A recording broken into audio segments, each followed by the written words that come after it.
On this episode, we're going to look at 4 different ways that you can connect safety to leadership. You'll want to know this. PeopleWork, the human touch in workplace safety. Available everywhere on Amazon. To learn more, go to kevburns.com/peoplework. Leadership is not forced or thrust upon anyone. It's voluntary. And personal safety leadership builds great teams. It takes a commitment to teamwork and safety. It's all you need to go from newbie or lowly frontliner to leader. To become a safety leader requires a commitment to the welfare of your teammates. You can't build a strong team without caring about the safety of the members of the team. In this way, you can use safety to build leadership in safety and teamwork. Now, while it might be easy enough with applied work to lift yourself up from the front line to leader in the real world, the safety world hasn't been terribly well equipped for it. It's been focused on compliance, following rules and filling out paperwork, all treated very scientifically and meticulously. Now, historically, it's been all business. Then you add a top-down model of management, and you have a system that doesn't look particularly attractive to want to buy into. Where's the teamwork, you might ask? While the focus is on process and procedure and rules, there's little of the person in personal safety. So let's connect what's missing.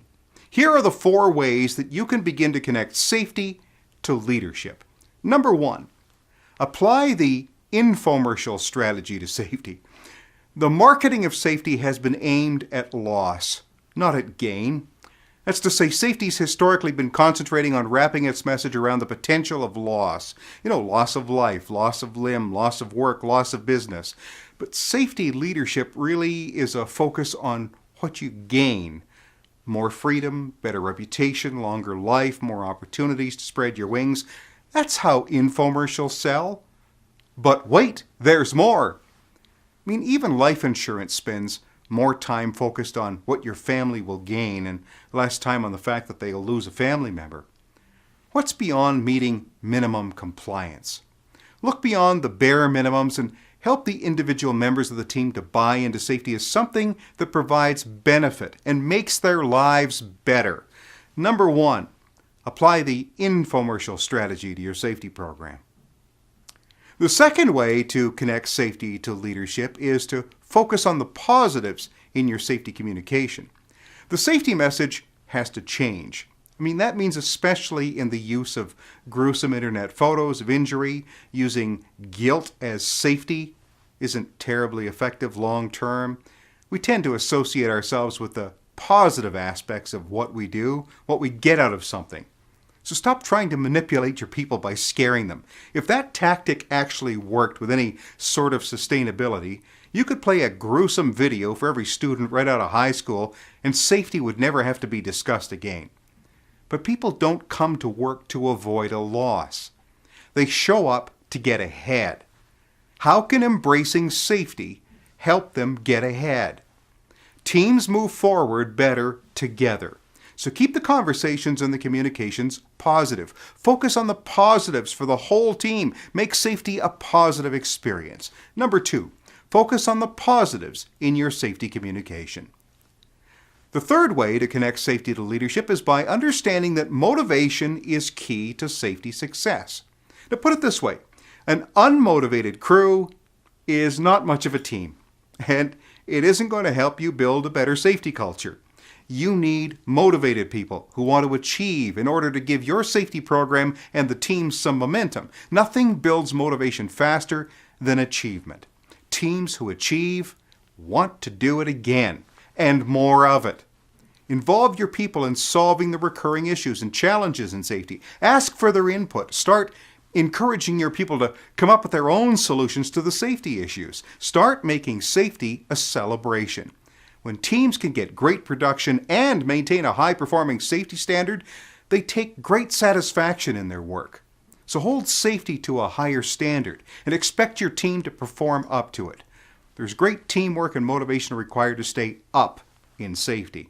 So number 3, motivation is key to safety success.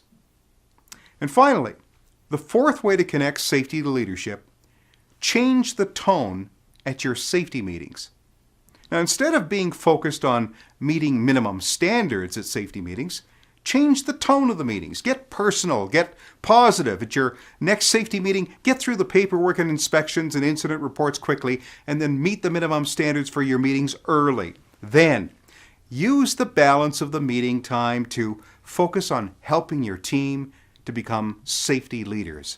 Ask questions that force people to think outside of the rules and the regulations. Ask this question and open up to the discussion. What's our personal gain for choosing safety? What's our personal gain for choosing safety? What's in it for us? Take a lot of notes. Record every response. Get it all on paper. These answers will become the basis of your new safety teamwork initiative, and leave no one out. Great teams involve everyone. Number 4, change the tone at your safety meetings. When there's no gain attached to safety, people have a hard time buying into it.